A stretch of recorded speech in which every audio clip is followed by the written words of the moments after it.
What's up, everybody? Welcome to the Real Estate Walk and Talk. Today, I'm going to be talking about a story that I hope you all will learn from. It's the story of how JWB lost over $100,000 on a deal just last week and how to protect yourself. So when investors get started, I always tell them to ask themselves a question. Do you want to be an active investor or do you want to be a passive investor? Right? An active investor means that you get to buy properties, you spend a whole lot more time, but there's a bigger profit potential and there's a whole lot more risks. If you are a passive investor, your profit potential may not be as high, but you spend a whole lot less time doing it and there are a whole lot less risks. But when we talk about the risk component, I talk about it with investors all the time and they seem to downplay that side of it. As an active investor, you take on a tremendous amount of risks. So we had a story, we had a property last week that was not the best deal we've ever done at JWB. And I thought it would be a great story to talk about some of the inherent risks at buying properties if you're an active investor. And welcome to everybody who's watching here on the Walk and Talk. I see we've got Carolyn Godwin watching, Richie, and Roldan. Good to see you guys. We're talking about a property that JWB just lost over $100,000 on last week and how to protect yourself. So here's the story.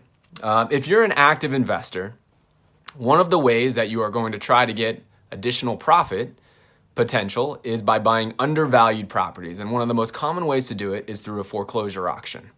Right? A foreclosure auction is where the bank goes to sell the asset that they foreclosed on.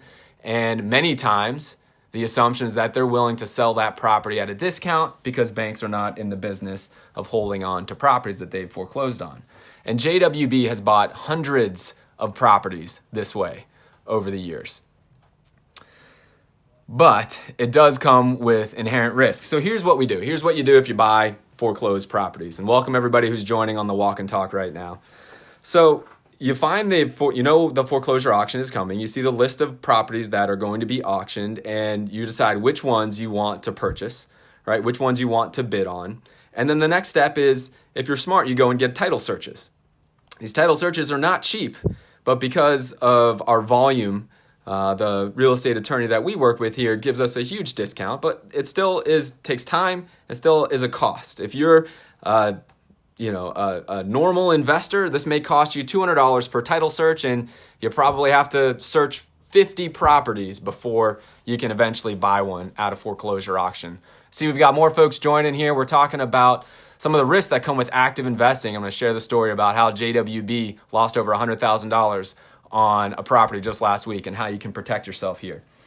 So here's where the risks really start coming in. After you do those title searches, these are just a title search. It's not title insurance. So when you're buying these properties from a foreclosure auction, you're buying them subject to the existing liens on the property. These may be other mortgages. They may be mechanics liens, maybe other city liens, and you're buying it subject to that. If it's not included in the foreclosure listing, you're buying it subject to that.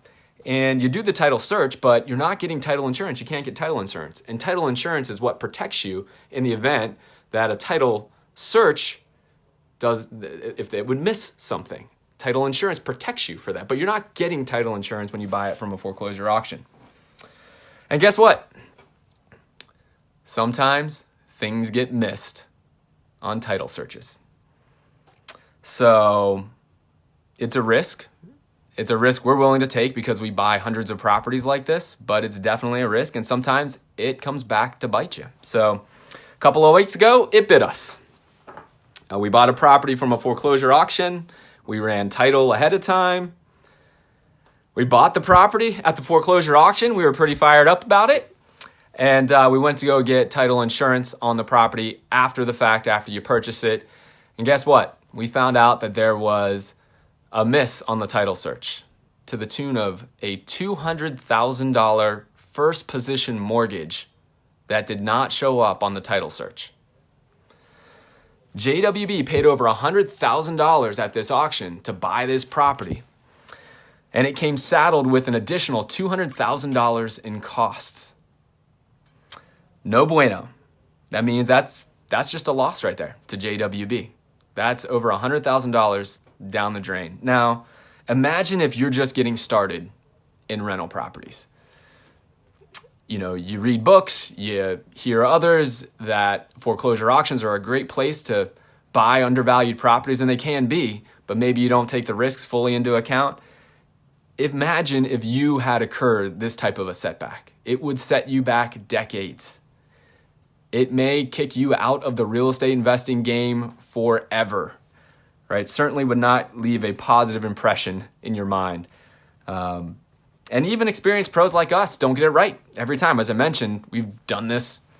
You know, this is our 15th year in business, bought hundreds and hundreds of properties this way.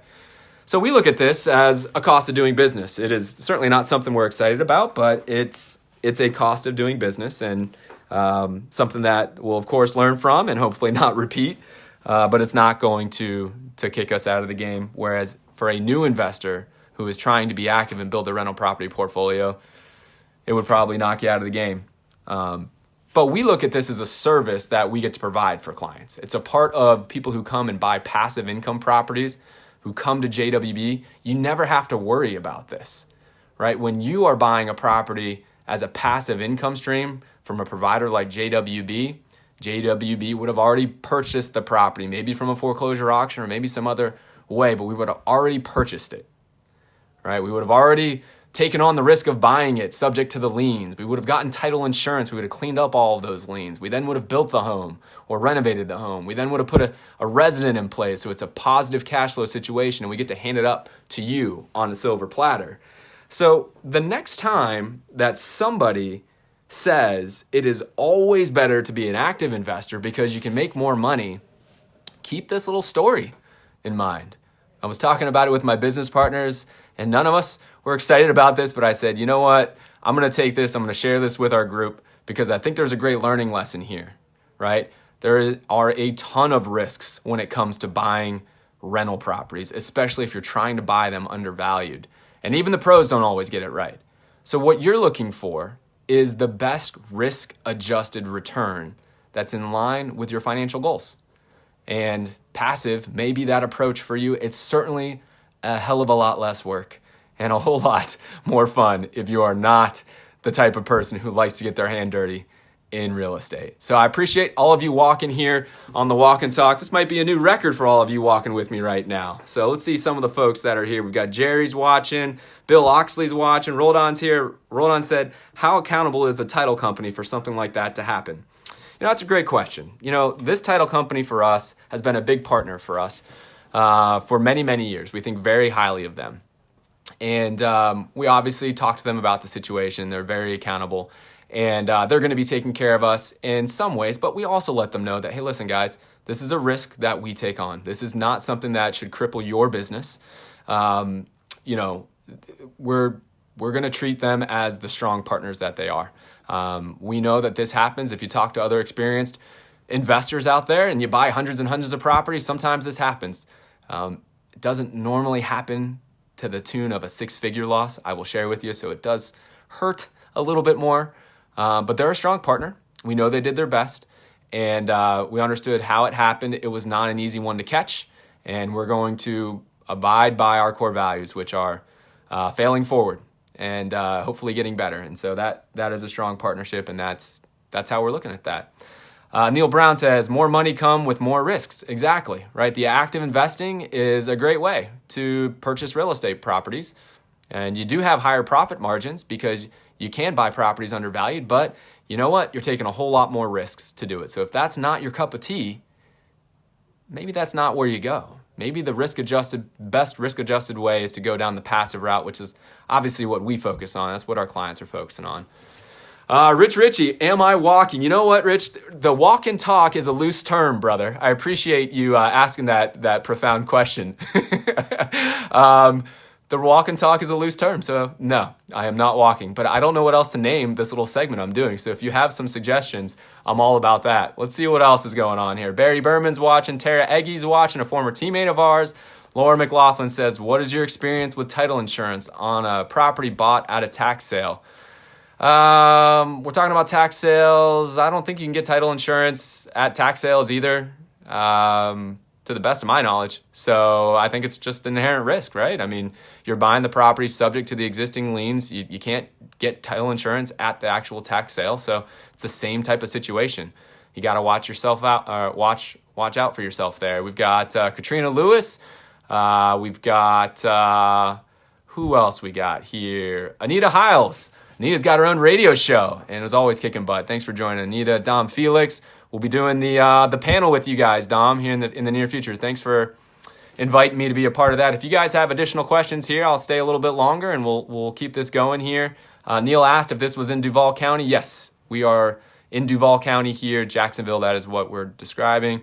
Anita says, ouch. Yep, ouch hurts. That one hurt a little bit. But you know what? We're going to fail forward here. And Bill Oxley said, Starbucks just lost $3 billion. Thank you for putting it in perspective, Bill. I appreciate that. Rich just suggested that I should call this the sit and talk. You know what? That's why I surround myself with profound, incredible, innovative people like you, Rich. You know what? We're renaming today's segment the Real Estate Sit and Talk. I never would have come up with that. Thank you, brother. And Rich said, are you able to share how the mortgage didn't show up?